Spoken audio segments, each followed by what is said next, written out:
Let's talk about the third declension. The third declension. And perhaps you're thinking, what exactly does that mean? What is the third declension? We're talking about nouns. And as you all know by now, all of Latin depends upon the ending. And you've already mastered the first declension and the second declension. And now there's yet a third declension. And to cut to the chase, there's a fourth and a fifth declension also. But let's review. What are our first declension endings? A, AE, AE, AM, A with a macron. AE, aurum, is, as, is. Those are our first declension. They work with words like nauta, nautai, masculine, puella, puellae, feminine, porta, portae, feminine. In fact, the lion's share of these are feminine, with the exception of agricola, nauta, and poeta. But this is our first declension. Didn't leave enough room for the label, that's okay. Second declension. And we'll deal with the masculine. Us, e, o, o, e, aurum, is, os, is. And those are words like amicus, numerus, filius. Those are the second declension masculine. And the second declension neuter are e. The genitive is still the same. O, o, and in the plural, a, aurum, is, is. So remember, this is the first, this is the second, and now we're on to the third. The third, for the nominative, I'm going to put a blank. And then in the genitive, it's is, e, m, a, s, ibis, s, ibis. Now for the third declension, this is the third declension. This is masculine or feminine. And in the neuter, it's whatever the neuter is. We'll talk about this in just a second. I just want to get the endings out there. Is, e, m, a, ibis, ibis. And that's ibis, ibis. I see at the end I've squished it a little bit. That's fine. Let's look at some comparisons here. The genitive plural ends in a aurum, aurum, the accusative singular ends in the feminine, in the first declension, an am. Second declension, third declension, em. That's helpful. The ablative singular are all vowels, singular vowels. The plural, the dative and ablative plural are always the same, is, and then ibis. That's helpful. So there are just some things so it just takes practice. It's not altogether new, but there are some very new elements to it. Let's look at some words. Let's get some words in here. And the first word we're going to choose is rex, regis, masculine. Let me get it out, and let me decline it, and then we'll talk about it. It's going to be rex, regis, regi, regem, rege, reges, regum, regibus, reges, regibus. Okay?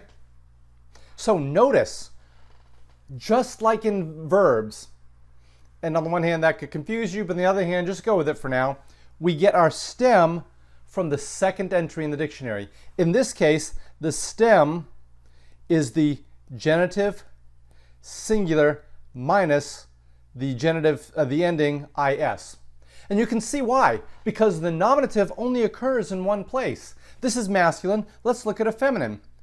Pox, pockis, feminine. Here is our stem, PAC. The nominative singular is right here. This is the nominative singular. Nominative singular. So it's pox, and then the rest is built off of this stem that we've identified.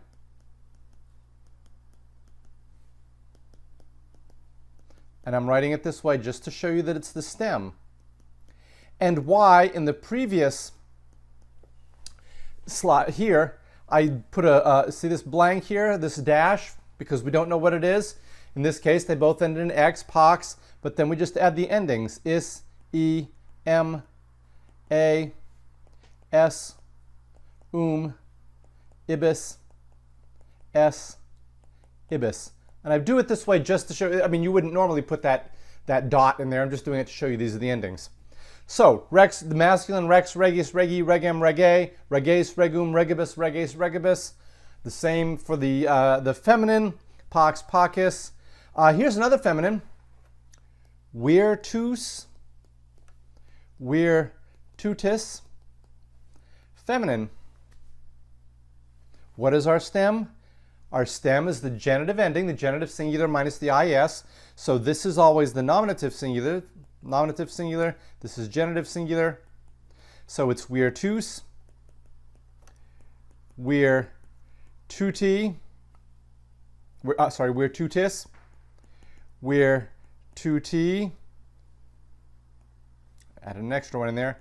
Virtutem, virtute,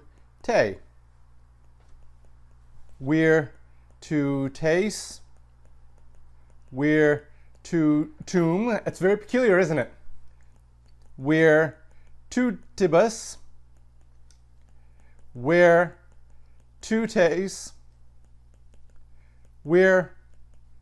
virtutibus.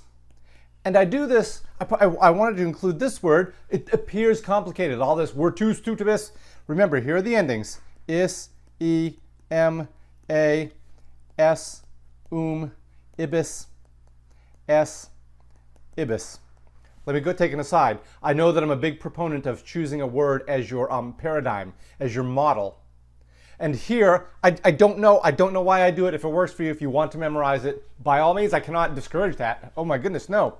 But for some reason, it's just isiemi flows for me. I-S-I-E-M-E, it just meant isiemi. Ibis, s, ibis. That just flows more than a word. It's not true for me personally for the first declension, and it's not true for me personally for the second declension. But for the third declension, I just find it easier to memorize the endings. It's an absolute inconsistency, I admit, and it may not work for you. By all means, do use pick a word to add these endings to, whatever works for you. Just because this particular aspect works for me, it may not work for you. In other words, how am I going to remember these endings? For me personally, remembering the endings is just isiemi. Isiemi. I can do that in my sleep. But it may work better for you to rex, regis, rege, regem, rege, and you can do it that way. Up to you. But I want to, here, let's go back to the page, virtus, this is the nominative singular, feminine, but notice that virtute, virtute, virtute, virtute, virtute, virtute, virtute, virtute, virtute is in all of these. And I want to reiterate, emphasize how it's always bizarre in some ways that the Romans thought about this. We look for the position in the sentence, but for the Romans, they hear, oh, virtute, great. They hear virtute, they're kind of waiting on the ending, but they're fine. They know, oh, there's some virtue happening. Virtute, oh, virtute, and they hear the ending, virtutem. Oh, that's my direct object. And they're fine with that. Or they may hear virtutibus. Whoops, that's a highlighter. They may hear virtutibus. And they know, oh, that's a dative or ablative plural. And they're fine with that. But they know there's virtuting going on because that's the root. And they're just waiting for the ending to see what's happening.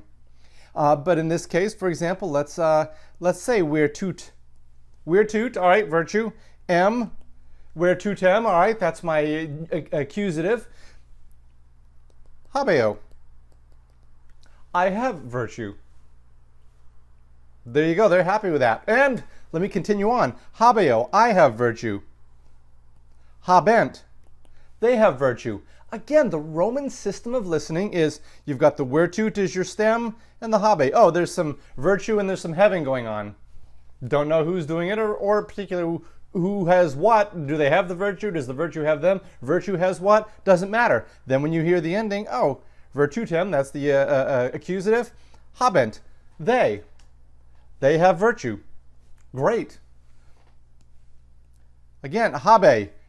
If we were to slow down the Roman thought process, where tutem hab, somebody's got virtue, they're thinking. Somebody holds virtue. Habemus. Ah, we have a virtue. Great.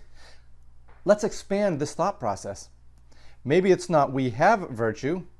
Well, it's have. We'll habe. Ba. Mus. Now we've done something different. There's some having going on. The Roman hears that. Great. There's some virtue that somebody has. Ba. Oh, there's a tense indicator. Not somebody has, but somebody used to have virtue. And who used to have it? Oh, mus. We used to have it. Where tutem habebamus. We used to have virtue. I spend so much time on this because I think it's so foreign to us. But I think the quicker that you can grasp that or accept that or embrace that, which I do, I embrace it obviously, it will make it a lot, it will come to you a lot more naturally. Or at the very least, you know how to analyze the sentence. So, for this video lesson, I just wanted to introduce to you the words. Oh, I didn't do a neuter. Here we go. Pick a neuter. What's a neuter word that is in this chapter? Nomen, nominis, neuter. Again, this is your nominative singular, and this is your genitive singular.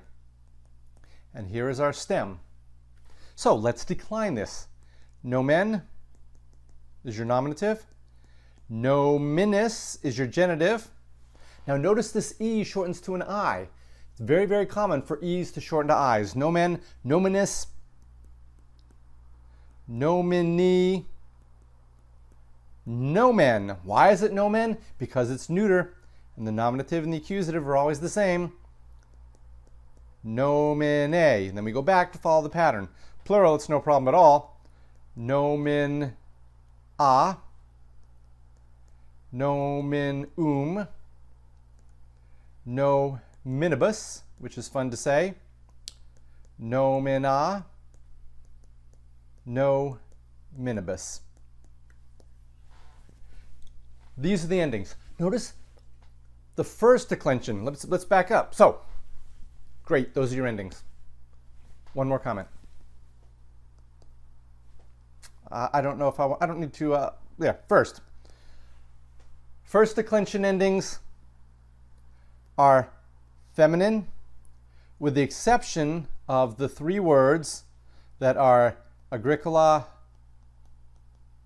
nauta, and poeta. I mean, those are just some of the oldest words in Latin, and they hadn't developed the other endings, so to speak. So these three are masculine. But by the lion's share of your first declension nouns are feminine. There's at least two other words. Pirate, pirota is masculine.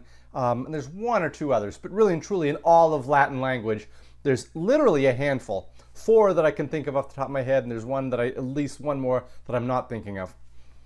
Anyway, first declension, feminine. Second declension, masculine or neuter. And the third declension has all, masculine, feminine, and neuter. The endings of the masculine and feminine are the same. In other words, you can't look at the endings. Remember, pax, pacus, and nox, nocus, rex, regis, no distinction. You cannot look at a word in the third declension and determine whether it's masculine or feminine, like you could in the second declension. For example, in the second declension, you know that amicus, amici versus bellum, belly. Amicus is masculine because it has that us. Bellum is neuter because it has the um. No distinction in Latin. Can't tell. Pax is peace. Rex is king. Nox is knight. Feminine, masculine, feminine. Can't help it. Your book does have some rules for this. I'm using the 6th edition, but so I can't swear that it's the same page.